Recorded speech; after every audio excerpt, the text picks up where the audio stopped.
Hey, what's up guys? Today we're going to talk about how to add this message us on Facebook conversion tool. So within your engagement widget, you can add this message us on Facebook for contacts to click here and open up Facebook Messenger to send you a message on Facebook. So to add this tool, we're going to add a link launcher conversion tool into our engagement widget. And then when you open it up, you're going to have some customization options here. So first you're going to enter your title. So here we have message us on Facebook, and then next you're going to want to enter your URL. So to have Facebook Messenger, you're going to type in this URL here, http://m.me/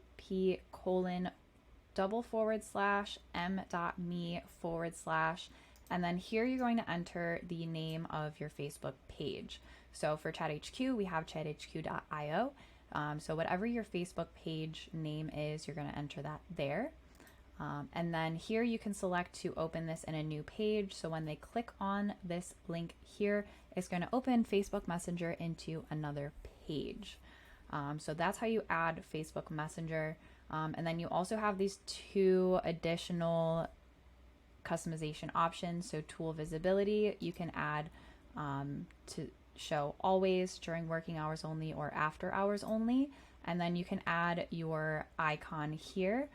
So here we use the messenger icon. So when you click on this drop down here and you scroll down, you can select messenger, so they know that that is Facebook Messenger. And that is how you add your Facebook Messenger on your engagement widget. So that's it for this video, and we'll see you in the next one.